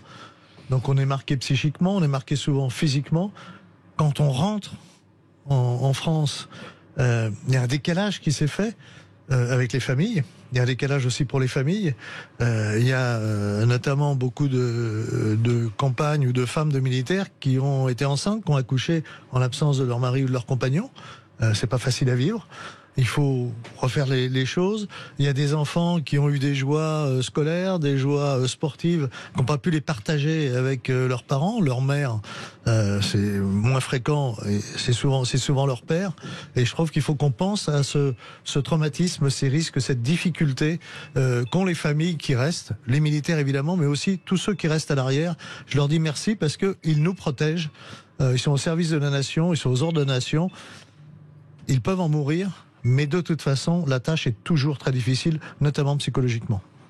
Là, vous avez envie de réagir. Je ne sais pas comment relancer ce très bel hommage, Mathieu. Non, mais c'est un très très bel hommage. Et puis pour le coup, je suis complètement en accord avec ce que vous dites dessus. Le pays a besoin de ces hommes et de ces femmes qui vont mourir ou qui vont justement préserver les intérêts français dans les régions du monde les plus à risque. Vous avez raison de rappeler que la famille et l'entourage, d'un point de vue plus global, comportent une dimension très importante pour ces personnes-là. Moi, j'en connais des personnes qui justement se destinent à ce type de carrière-là. C'est tout à fait louable. Et faut rappeler quand même que, tous les auditeurs, c'est que ces personnes-là se battent pour la France, pour vaincre le totalitarisme islamique, pour vaincre différents autres courants de pensée qui ne correspondent pas à notre vision du monde universaliste. Pierre-Yves Martin. Ouais, pas facile à gérer au niveau psychologique, Pierre-Yves. J'ai juste un exemple à vous donner. Moi, j'ai un cousin qui est militaire et il ne parle jamais de son travail. Il n'avait jamais évoqué ce qu'il avait vécu. Il a fait l'Afghanistan, il a fait le Mali, etc., etc. Puis un jour, on a pris le temps d'en parler. C'était quelques années après et tout est sorti. Là aussi, il y a un accompagnement psychologique aussi de nos militaires, Pierre-Yves Martin, à assurer. En fait, il y a un impact psychologique qui se fait en 2 temps. C'est pendant la situation militaire, pendant l'intervention, et puis après, lorsqu'on revient dans la société entre guillemets civile, et comment on gère la relation qu'on a avec les autres. C'est trop pénible pour moi d'en parler et d'ouvrir la porte des émotions pour raconter ce que j'ai vécu ou ce que je vis, et en même temps la nécessité de continuer à vivre. Je suis pas sûr qu'il y ait un accompagnement psychologique de premier plan pour ces familles et pour ces militaires. Je pense qu'on pourrait faire un petit peu mieux. Je pensais notamment alors ça n'a rien à voir avec les militaires, mais à ces Français qui sont arrivés cette nuit du Niger.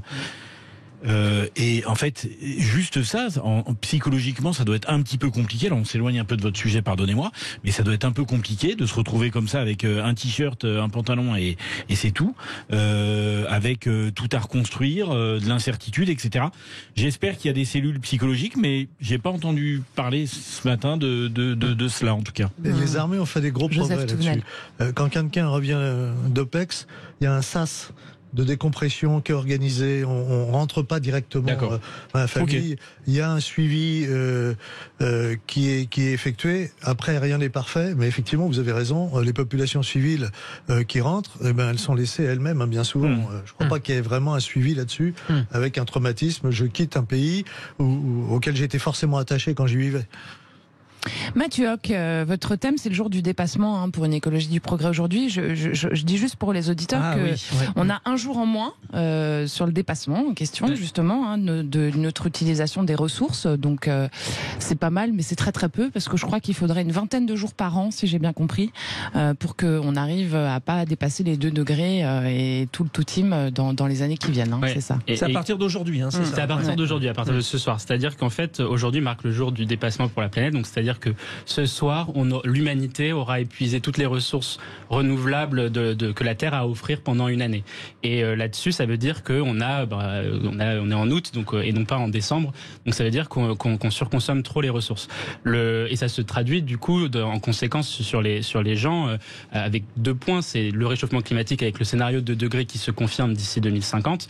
Et le deuxième point, c'est sur la perte de la biodiversité, puisque on a plus d'1 million d'espèces du vivant qui risquent de disparaître. Après, face à cela, il y a beaucoup de gens qui utilisent ce jour du dépassement, qui est devenu un peu un outil, un jour marketing qui permet de faire un peu de l'écologisme, notamment l'écologisme punitif, et qui viennent nous expliquer qu'il faut du coup de la décroissance et que donc de fait il faut réduire drastiquement nos capacités de production pour pouvoir, on va dire, repousser ce jour du dépassement le plus loin possible. Or, nous pensons qu'effectivement il faut plutôt renouer avec une écologie du progrès, c'est-à-dire une écologie qui n'ajoute pas une crise économique aux crises environnementales pour pouvoir justement, par le progrès, par les avancées scientifiques, par les progrès technologiques, aller de l'avant et pouvoir surmonter l'ensemble des défis. Quand vous dites nous pensons, c'est bien sûr le think tank, voilà. Le millénaire que vous représentez. Tout à fait. Joseph Touvenel, on sait que cette date elle est variable aussi en fonction des pays. Je sais que la France, je crois que c'est le mois de mai et que d'autres sont avant, d'autres sont après. Donc c'est compliqué de se positionner sur le global comme ça justement. Et on sait aussi qu'on voudrait bien voir comment c'est calculé. Alors il paraît que c'est de mieux en mieux calculé et que c'est pour ça qu'on a un jour de... Voilà. J'adore. On a un jour de plus. Ces démonstrations scientifiques. Alors aujourd'hui, c'est quasiment à 12h48. Et quand on essaye de savoir, mais vous calculez comment, quels sont vos critères, Oui, alors c'est pas exactement ça, mais quand même... Alors, moi je suis d'accord avec Mathieu, faisons attention à la planète, à l'environnement. C'est du bon sens. Arrêtons la surconsommation pour rien. C'est du bon sens aussi. C'est ce que vous êtes très bien. Par exemple, Geneviève de Fontenay, quand elle était à un dîner, il arrivait. On va déraper. Une anecdote qu'on a eue. Elle terminait le dîner, il y avait du pain, elle prenait le pain, elle le mettait dans son sac. Et elle disait, mais parce que moi, on m'a appris, on laisse jamais se perdre du pain, et je le mangerai demain mon petit déjeuner. Ouais. C'était l'ancienne France. Et ben après tout, on en revient à ces gestes qui sont pas, voilà. Les feuilles, si on a utilisé des feuilles, on peut les récupérer de l'autre côté aussi. Absolument. Ça, c'est ce que vous faites. Moi, je fais ça à chaque fois. Après, il y a cette espèce d'anti-science. Alors que moi, je suis pas du tout un scientiste, mais je note que la science, rien n'est figé. On invente, on évolue, on a un problème. Généralement, on arrive à le résoudre, plus ou moins rapidement. Et là, il n'y a aucune confiance. On se dit, mais les choses sont figées, et donc on fait des démonstrations mathématiques, comme ce savant anglais au 19e siècle qui avait fait un calcul superbe. Non, au 19e siècle, qui avait fait un calcul super, c'était que à Londres, vu l'augmentation de la population et notamment des déplacements avec la traction à cheval, il avait calculé que dans les années 20, on pourrait plus circuler à Londres parce qu'il y aurait une masse de crottins telle que c'était impossible. Sauf qu'on a inventé l'automobile. Bon. Et donc, comment assurer derrière ce plaidoyer, Pierre-Yves Martin? Ça, je sais pas, ça. Mis à part faire le petit rigolo, je ne sais pas trop ce que je pourrais faire. Non, mais en fait, moi, je suis un peu ennuyé parce que j'ai pas une conscience écologique aussi développée que les nouvelles générations, en tout cas. Je pense pas être un mauvais bougre, mais c'est pour ça que du coup votre propos sur le bon sens, voilà, de peut-être revenir à 2-3 trucs de bon sens et de pas non plus électriser toutes les démarches. Mathieu a parlé d'écologie punitive, je crois que ça c'est vraiment un point central de la réflexion. Voilà. Eh ben merci à vous trois et merci Mathieu pour ce thème. Dans quelques instants, vous les auditeurs de Sud Radio, vous le savez, à 18h30 précis, c'est le coup de projecteur des vraies voix. Si on arrive à être pile à l'heure, donc je vais me dépêcher pour désannoncer. On vous rappelle tout de même la question qu'on pose sur X, Twitter, Journée mondiale de la jeunesse. La religion peut-elle jouer un rôle dans l'accompagnement de cette jeunesse justement? Vous appelez au 0826 300 300 pour réagir. Sud Radio, c'est votre radio. Restez à l'écoute. À tout de suite. Les vraies voix de l'été Sud Radio, 17h-20h, Frédéric Brindel, Judith Belair. Et je vais vous la faire à chaque fois, Frédéric Brindel. Qu'est-ce que c'est à 18h30? Là, ça va débattre, c'est le coup de projecteur. Bravo. Allez, c'est parti. Les vraies voix Sud Radio, le coup de projecteur des vraies voix. Et oui, c'est bien ça, le coup de projecteur des vraies voix, c'est à 18h30. Si vous avez des questions, si vous souhaitez partager avec nous et avec nos vraies voix, le standard de Sud Radio, c'est le 0826 300 300 et l'excellent Zach est là pour vous répondre. Et puis nos vraies voix sont toujours là, Pierre-Yves Martin, qui est consultant, Joseph Touvenel, directeur de la rédaction de Capital Social et secrétaire confédéral de la CFTC, Mathieu Hoc, secrétaire général adjoint du think tank Le Millénaire. Et puis c'est parti pour une petite mise en contexte. Les jeunes catholiques de tous les continents, dont 45 000 Français, Français se rassemblent cette semaine à Lisbonne au Portugal. Cette journée marque l'arrivée aujourd'hui donc sur place du pape François dont la mission sera scrutée. Il devrait aborder les thèmes chers à cette génération tels que le réchauffement climatique, l'usage des réseaux sociaux mais aussi la délicate question des violences sexuelles sur mineurs au sein d'une église catholique. La religion séduit-elle notre jeunesse à en croire cette mobilisation? Peut-être, oui, mais en tout cas nous posons la question. Le christianisme, l'islam, le judaïsme, le bouddhisme jouent un rôle plus ou moins actif dans la société. Aussi nous vous posons cette question. La religion peut-elle jouer un rôle dans l'accompagnement de la jeunesse? Quelle est la tendance pour l'instant, Judith? Alors la tendance des auditeurs de Sud Radio, c'est oui à 72%. Bon, nous accueillons Anthony Bousmar, qui est coprésident de l'Union bouddhiste de France. Anthony Bousmar va dans un instant nous éclairer, mais avant un message, Judith, qui tourne. Oui, il y a un message effectivement qui tourne actuellement sur tous les réseaux sociaux. Il a été posté par le footballeur français champion du monde Olivier Giroud, et il s'adresse aux jeunes catholiques présents aux Journées mondiales de la jeunesse. On sait qu'il est très féru et très plein de foi, Olivier Giroud. Écoutons-le. Salut à tous, c'est Olivier Giroud. Alors voilà, vous êtes arrivés à Lisbonne pour ces JMJ. Ça promet d'être des jours magnifiques avec des jeunes qui viennent du monde entier. Je ne peux pas être physiquement présent avec vous, mais je pense beaucoup à vous. 40 000 Français réunis par la foi en Jésus. Que vous êtes beaux, vous qui annoncez la bonne nouvelle. Vous êtes un signe d'espérance. Une chose que je sais et qui est sûre, Dieu vous attend et il veut parler à chacun de vous. N'ayez pas peur de l'écouter et de lui parler, donc de prier. C'est impressionnant. Hein. Alors, on peut peut-être préciser d'ailleurs sur la vidéo qu'il porte une croix. C'est un message très très très religieux de la part donc d'Olivier Giroud, rappelons-le, l'avant-centre de l'équipe de France. Alors, avant d'aller voir Anthony Bousmar, donc le coprésident de l'Union bouddhiste de France, peut-être un tour avec nos vraies voix. Oui, bien sûr. Mathieu Hoc, justement, est-ce que cette religion catholique aujourd'hui, pensez qu'elle peut jouer un vrai rôle justement dans l'accompagnement même de cette jeunesse défavorisée dont on entend beaucoup parler en ce moment? Tout à fait. Moi, je le pense tout à fait dans la mesure où on a aussi atteint un point de déchristianisation du pays qui est vraiment au plus bas depuis l'histoire de France. Moi, j'ai un chiffre qui me parle beaucoup, c'est qu'en fait, qui m'a sensibilisé, c'est que fin des années 60, il y avait encore 30 à 40 millions de Français qui allaient à la messe tous les dimanches, alors qu'aujourd'hui, c'est 2 millions à peine de Français qui vont à la messe. C'est-à-dire que les jeunes générations et les moins jeunes aussi se sont détournés de la religion. Or, par contre, on voit qu'au début du XXIe siècle, le renouveau du fait religieux, ce qu'avait prédit André Malraux, que le XXIe siècle serait religieux, on ne serait pas, est à l'œuvre. Spirituel, pardon, effectivement, est à l'œuvre et pour ce faire, du coup, les différents catholiques pratiquent la religion davantage. Et là-dessus, moi, je pense que c'est un point qui est important parce que ça permet de favoriser le lien social, l'engagement, l'amour entre les gens. Donc, je trouve que c'est plutôt positif. Par contre, au niveau de la nation, de l'État, c'est pas suffisant. Il faut aller vers d'autres formes aussi d'engagement. Moi, il y a une initiative du président de la République à laquelle je crois pour le coup, qui est mal faite, mais qui devrait être développer, c'est le SNU, Service National Universel, qui permet aussi, s'il est vraiment universel, ce qui n'est pas le cas aujourd'hui, il est basé uniquement sur la base du volontariat, permettrait à chaque jeune en fait de pouvoir renouer avec une source d'engagement au-delà de la religion, au-delà du privé, mais au niveau de la nation. Joseph Touvenel, ce désamour que constate effectivement Mathieu Hoc et qu'on constate tous pour la religion catholique, est-ce que, votre avis, c'est pas aussi à cause de toutes les histoires dont on a entendu parler de prêtres pédophiles, tout simplement? Alors, ce qui est très intéressant pour les JMJ, les jeunes Français là qui y vont, ils sont un peu plus de 40 000, 41 000, je crois. Alors oui, il y avait un chiffre 45 000, entre 41 et 45 000, voilà. Eux, quand ils sont interrogés, ils s'intéressent pas du tout au fonctionnement interne de l'Église, institution humaine. C'est pas leur truc.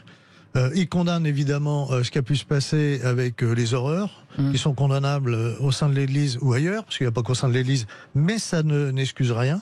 C'est d'ailleurs, à mon sens, moi qui suis catholique, encore plus grave quand ce sont des gens d'Église à qui on doit avoir une totale confiance. Eux disent, nous, ce qui nous intéresse, c'est se retrouver dans des périodes à la fois de joie, de solidarité entre jeunes de tous les continents, pour les JMJ, et en même temps des périodes de silence, de paix, d'adoration. 59% de ces jeunes Français voient l'Église comme un phare qui montre le chemin dans les ténèbres. Et ça, je trouve ça très beau et très intéressant. Et sur la pratique, ce que disait Mathieu est tout à fait exact. Et dans le même temps, pour les jeunes qui vont au JMJ, 24% nous disent qu'ils vont à la messe tous les jours ou presque, pas une fois par semaine. Et en 2011, il n'était que 6%.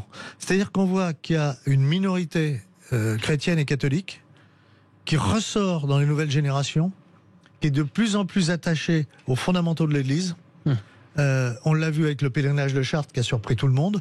On le voit avec le JMJ quand ils nous disent qu'ils sont 24% allés à la messe tous les jours. Moi, je dois avouer que je vais à la messe, mais pas tous les jours. Bon, alors revenons à notre question. Est-ce que finalement cette religion peut accompagner notre jeunesse ? Pierre-Yves Martin, pour recevoir la lumière de Dieu ou d'ailleurs. Je suis là. On pensait à vous, justement. Il y a plein de moyens. On a justement notre invité qu'on va faire réagir juste après, Anthony Bousmar. On vous entend quand vous réagissez à l'antenne, cher Mathieu. Donc on va refaire un tour. On va en parler avec Anthony Bousmar, qui lui est bouddhiste. Mais bon, il y a le bouddhisme, il y a effectivement les religions en général. Il y a aussi la République qui a ce rôle en fait de matrice, qui est là aussi pour aider, mettre dans la lumière ces jeunes citoyens, etc., même si c'est pas toujours le cas. Finalement, est-ce que la religiosité, c'est toujours une solution ? Je pense qu'en fait, tout dépend, par religion, tout dépend du cycle de maturité et de développement de la dite religion. Par exemple, le catholicisme, on peut pas dire, en tout cas en Europe, on peut pas dire que ça soit une force en ascension auprès des différentes populations. On peut pas dire que ça soit une organisation agile qui se réinvente et qui appréhende l'avenir différemment, etc., etc. Même s'il y a du monde à Lisbonne aujourd'hui. Même s'il y a du monde. Et s'ils ont fait tomber la dictature soviétique sur la moitié de l'Europe. Ah oui, c'était en 89. Oui, d'accord, c'est pas si vieux dans l'histoire. Je dis juste. C'est-à-dire que la foi religieuse. Joseph Touvenel, est-ce que vous pouvez laisser Pierre-Yves Martin terminer ce qu'il est en train de dire ? Je veux souligner que c'est dans la paix. Oui, mais vous allez pouvoir le faire après. Allez-y, Pierre-Yves Martin, on vous écoute. Non, je veux juste dire que. En fait, sur ces éléments-là, sur cette situation-là, en tout cas en France et en Europe occidentale, aujourd'hui, il y a des religions qui sont plus exposées et plus lisibles que d'autres, et que du coup ces religions-là ont peut-être un rôle à jouer ou jouent déjà un rôle, mais je suis pas persuadé que la religion. Enfin, nous on a quand même un sujet, c'est qu'on est quand même dans un environnement laïque. Donc du coup, et d'ailleurs c'est un des sujets des vraies voix il y a quelques semaines, et donc du coup il y a aussi une équation à prendre en compte par rapport à ce principe de laïcité auquel chacun tient. Alors nous sommes donc avec Anthony Bousmar, qui est coprésident de l'Union bouddhiste de France. Anthony Bousmar, vous avez, avec vos confrères des différentes religions présentes en France, joué un rôle dernièrement, on en parlait en antenne, sur les fameuses émeutes. Et il y a eu un communiqué et les religions ont souhaité à cette occasion accompagner les jeunes appelés au calme. De quoi s'agissait-il exactement ? Alors, déjà, bonsoir et merci de m'avoir invité. Bienvenue. Je suis ravi de pouvoir intervenir dans votre émission. D'abord, pour répondre déjà à la question, je suis à 100% convaincu que les religions ont leur rôle à jouer dans la société et pas uniquement vis-à-vis des jeunes, mais d'une manière générale vis-à-vis de toute la société. Par rapport à votre lancement, oui, effectivement, nous avons tous responsables des cultes en France qui sommes réunis dans cette structure informelle que l'on a appelée la conférence des responsables des cultes de France, la CRCF. Nous avons le 30 juin publié un communiqué appelant en fait à la paix. Ça concerne les 6 grandes religions présentes en France, donc islam, judaïsme, christianisme, le bouddhisme, etc., etc. Voilà. Tout à fait. Nous nous réunissons régulièrement, plus quand l'actualité l'impose, mais par rapport à tous les faits de société actuels, tous les débats de société, que ce soit la fin de vie, que ce soit la bioéthique, que ce soit là, en l'occurrence, c'était les violences et les émeutes dans ce que l'on appelle les quartiers ou les territoires. Et je suis convaincu que nous avons tous, responsables religieux, notre part à jouer. Nous sommes des religieux, mais nous sommes également des citoyens. Et à ce titre, nous avons un lien également particulier avec toutes les composants de la société. Bon, les auditeurs de Sud Radio, 0826 300 300, vous réagissez à ce que disent nos invités et nos vraies voix. Et d'ailleurs, on a Olivier qui nous appelle de Bordeaux, qui est toujours là. Je suis toujours là. Voilà. Olivier, selon vous, est-ce qu'on peut être citoyen et très religieux ? Citoyen et très religieux ? Ouais. Bah oui, bien sûr. En fait, ça dépend aussi comment on approche la religion. Enfin, la religion, faut quand même dire aussi les choses, c'est aussi un refuge, parce qu'on a une société qui est violente et qui ne permet pas un vivre ensemble digne de notre République. Au départ, il faut faire ce constat. Il y a beaucoup de gens qui vont en religion aussi, parce qu'ils ne retrouvent pas dans la République un certain nombre de choses qu'ils devraient retrouver. Donc si la religion peut offrir ça à ce moment-là, moi je suis pas contre. Mais la religion, elle accompagne, mais elle endoctrine aussi. Le religieux, il cherche aussi à influencer des sujets citoyens. Oui. Par exemple, c'est une question d'actualité dans les banlieues, rappelons-le, avec une religion qui est mise en cause de par son investissement politique, qui est l'islam en l'occurrence. Voilà. Oui, l'avortement, c'est les cathos. Après, chacun a ses chevaux de bataille. Et c'est là où je vous dis justement qu'à un moment donné, ça devrait être du registre du privé, la spiritualité. Moi, je suis dans un pays laïque. Si les gens veulent se réunir et fêter entre eux, ça ne me pose aucun souci. Par contre, je pense que nous, on devrait être capable aussi, la République, d'offrir ça au niveau aux citoyens. Et ça, c'est quelque chose qu'on ne sait plus faire. Et pourtant, c'est une ferveur qui date de la Révolution française. On plantait des arbres de la liberté, on faisait des fêtes pour les nouveaux citoyens, parce que citoyen voulait dire quelque chose à ce moment-là. On était passé de sujet à citoyen, donc les gens avaient conscience de ce que voulait dire la citoyenneté. Aujourd'hui, la citoyenneté, malheureusement, les gens la connaissent plus. Donc il y a une perte de repères, et il y a aussi une fuite vers le religieux de ce côté-là. Donc je pense qu'il ne faut pas se méprendre aussi sur l'analyse du fait religieux. Merci Olivier.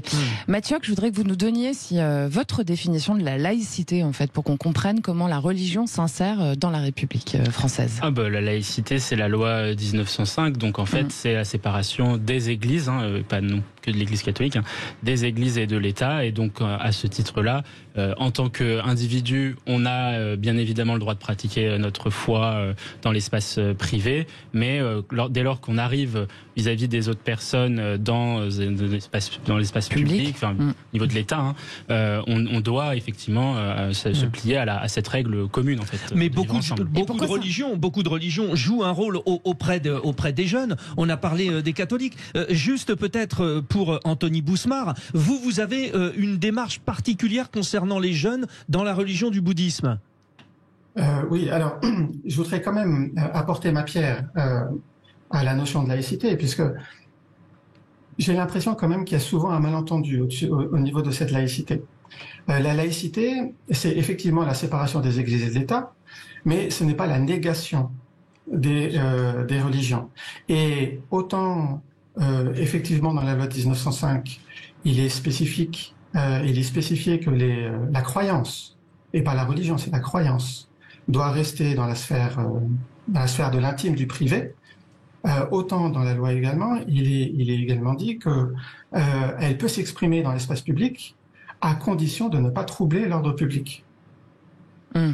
Voilà. Donc ça, c'était peut-être une précision nécessaire à apporter. Le bouddhisme est neuf en fait dans notre pays. C'est les années 60. Donc c'est présent dans notre pays depuis les années 60, toujours en phase de développement. Par rapport aux jeunes, Vous n'avez pas une politique, pardonnez-moi, mais appelons un chat aussi quand même. C'est-à-dire vous n'avez pas une stratégie de développement par rapport à la jeunesse. C'est ça. Il n'y a aucune velléité de convaincre, de convertir qui que ce soit. D'ailleurs, nous avons plein de représentants d'autres traditions spirituelles qui viennent assister à des enseignements, que ce soit des catholiques, des juifs, des musulmans un petit peu moins, mais il y en a aussi. Et ils viennent prendre ce qui peut leur apporter quelque chose à un instant T, et après peuvent très bien retourner dans leur tradition sans que ça pose le moins de problème. Le Dalai Lama d'ailleurs le dit, si vous avez une tradition spirituelle qui vous est déjà propre, aucune raison de vous convertir. Vous avez déjà tout ce qu'il faut. Par contre, si des outils proposés par le bouddhisme peuvent apporter quelque chose, dans ce cas-là, utilisez-les et tout va très bien.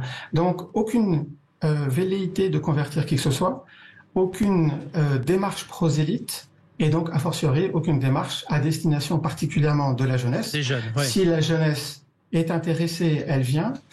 Il est vrai que pour l'instant, c'est quand même plutôt une démarche que l'on retrouve chez plutôt des personnes adultes qui ont déjà un certain vécu. Et qui sont en quête d'une autre spiritualité, effectivement. Ouais, Joseph Touvenel, finalement, ce dont on entend parler aussi, c'est du prosélytisme, dans la bouche d'Anthony Bousmar. Sur les 3 grands monothéismes, il y en a 2 qui sont très clairement prosélytes, voilà, la chrétienté et l'islam, ce qui n'est pas du tout le cas dans la religion juive, puisque c'est très compliqué de se convertir. Donc finalement, être prosélyte en République, est-ce que ça pose pas problème quand même? Premier point, la laïcité. Je vais revenir à la définition de celui qui l'a inventé il y a un peu plus de 2000 ans, il s'appelle Jésus-Christ. Rendre à César ce qui est à César et à Dieu ce qui est à Dieu. Donc la laïcité, c'est une invention chrétienne. Ça a changé la face du monde, sauf si quelqu'un peut me dire que dans l'ensemble des populations mondiales avant, quelqu'un avait séparé le spirituel du temporel. Je ne crois pas. Et toute la chrétienté se bâtit, avec des erreurs aussi, parce que c'est humain. Toute la chrétienté se bâtit là-dessus, en affirmant aussi quelque chose. Tu es un autre moi-même et chaque être humain est un être sacré. Ça aussi, c'est nouveau. Ça, c'est nouveau d'affirmer l'égalité totale des uns et des autres, quelle que soit notre origine, notre... Et ça, c'est une vraie force. Eh bien ça, cette force-là, je pense qu'il est bon de pouvoir la partager avec tout le monde, y compris avec des jeunes. On peut appeler ça du prosélytisme, mais ce que je trouve bien, j'ai envie de le partager. Ce qui est pas mal, c'est quand ça devient de l'œcuménisme aussi. Est-ce que vous pouvez répondre à la question, est-ce que c'est pas compliqué d'être prosélyte en République quand même, Joseph? Je ne sais pas ce que ça veut dire être prosélyte. Prosélyte, c'est vouloir convertir les autres à sa propre religion. Est-ce que je le suis à ce moment-là, aujourd'hui? A priori un petit peu pour moi, mais... Bon, alors c'est pas mal. Pierre-Yves Martin.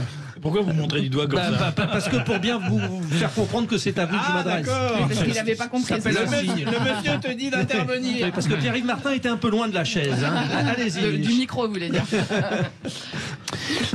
Du coup, il y a plein de questions. Alors, je prends quelle question? Prenez celle qui vous tient à cœur, à savoir sur l'histoire de la République et du prosélytisme. Oui, est-ce qu'on peut être prosélyte en République? Je pense qu'on l'est, naturellement. Après, ça dépend des personnalités, mais il y a effectivement une sensibilité par rapport aux religions, mais aujourd'hui, chacun donne son avis, chacun veut embarquer, chacun veut convaincre. Il y a quand même un enjeu de vouloir partager ses convictions et d'avancer par rapport à ça.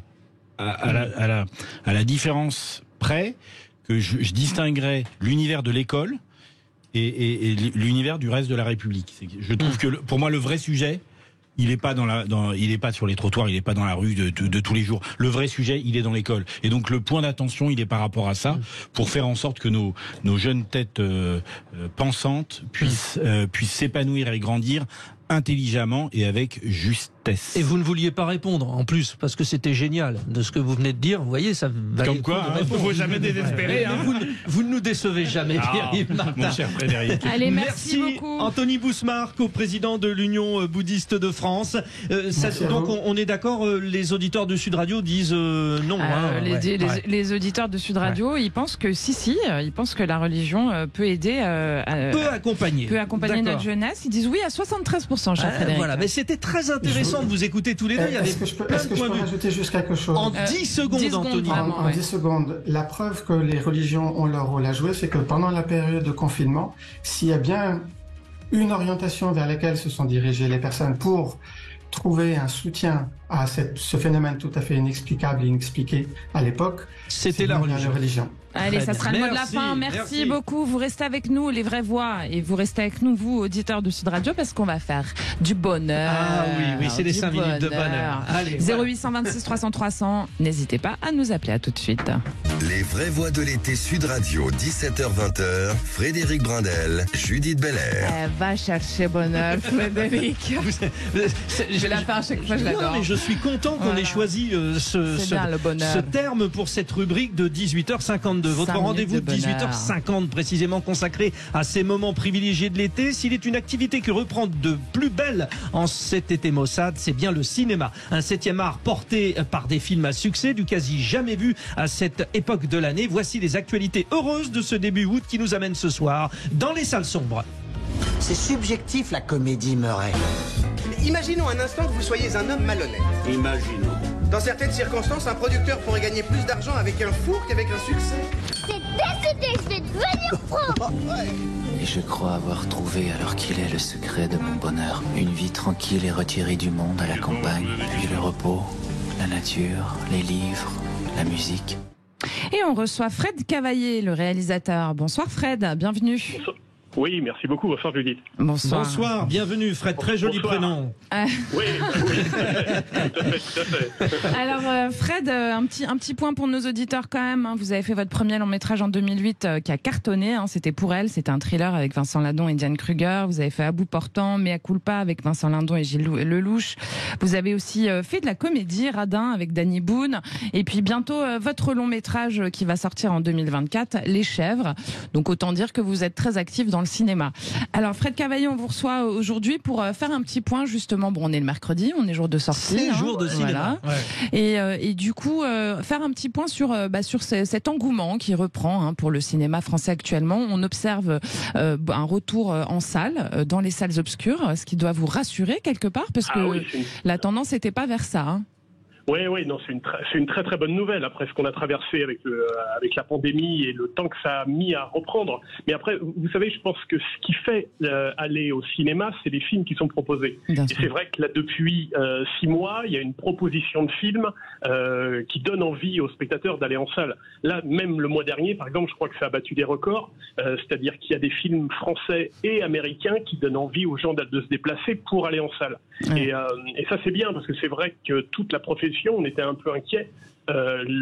C'est très bien les plateformes qui est comme ça un autre vecteur pour voir du cinéma, mais on avait un petit peu peur quand même que ça prenne de la place. Et là, on se rend compte que l'offre est là et alléchante, c'est-à-dire que quand il y a des films, comme je disais, qui donnent envie de se déplacer, les gens y vont en nombre. Et sur cette offre en question, il y a 2 films, et après on passera le micro aux vraies voix pour vous poser des questions. Il y a 2 films qui sont très différents, qui sont sortis le même jour, je crois. C'est Barbie et Oppenheimer. Donc, comme vous dites, il en faut pour tous les goûts pour que ça marche, parce que je crois qu'ils cartonnent les 2 en même temps au box-office. Oui, ça aussi c'est rassurant.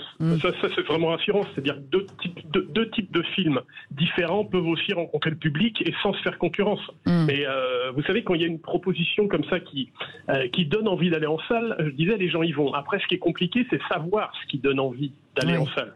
Et ça, on le sait le jour de la sortie. Il n'y a pas de solution miracle, a priori. Non. Ça, effectivement, ce mercredi, le jour de la sortie, c'est pas le jour préféré des réalisateurs. Ça peut être merveilleux. C'est le jour où vous transpirez un peu plus, quoi. Alors, évidemment, Fred Cavaillé, les vraies voix ont plein de questions à poser. Bon, on commence par Pierre-Yves Martin parce qu'il a posé il a exprimé un intérêt. Bonjour Fred. Moi, je voulais savoir, je vous ai bien écouté. Est-ce que pour vous, le fait que le cinéma français se porte bien, ou se porte nettement mieux, vous dites que c'est dû au fait qu'il y ait une offre attrayante, construite intelligemment et qui répond aux attentes des différentes populations. Est-ce qu'il n'y a pas autre chose qui peut être expliquée, notamment par rapport à cette sortie de Covid et puis à cette relation qu'on a avec les plateformes? Est-ce qu'il n'y a pas eu quelque chose de particulier qu'on pourrait expliquer, analyser? Oui, non, c'est sûr, les gens ont envie de sortie et le cinéma reste, en termes de sortie, un spectacle accessible. C'est vrai que même si c'est un certain budget, si on va si une famille entière va en salle, mais ça reste quand même moins cher que le théâtre et moins cher que plein d'autres choses. Donc, je dirais que c'est un ensemble de choses. Après tout ce qu'on a traversé, forcément, on a envie de ressortir, et il y a l'offre qui est là en ce moment. Donc tout ça fait que, vous savez, en temps de crise, le cinéma ne connaît pas la crise. C'est terrible, hein, mais c'est un des rares secteurs qui est rarement impacté. Et là, donc c'était la première fois que c'était impacté autant. Donc c'est aussi pour ça qu'on a eu un peu la trouille. Allez, question de Joseph Touvenel. Oui, vous pensez pas non plus que le système français d'avance sur recette et les différents soutiens, ça permet quand même grandement de soutenir le cinéma. Quand je regarde le cinéma italien, qui est un cinéma de grande qualité, qui s'est écroulé, voilà, je suis content dans mes impôts quand ils sont utiles. Et là, je reconnais qu'il y a une utilité. Ça permet de maintenir tout un secteur qui est un secteur à la fois industriel. Oui, surtout que c'est pas vos impôts qui payent tout ça. C'est ce qui est ponctionné sur les entrées. C'est-à-dire que si un film américain fait 20 millions d'entrées, ça va permettre peut-être à 3 ou 4 films français de faire. C'est pour ça qu'on a un système qui doit vraiment perdurer, parce que on est les seuls à avoir ça. C'est-à-dire que le succès des uns permet de faire des films peut-être un peu plus fragiles et qui vont rencontrer un public, mais peut-être moins nombreux.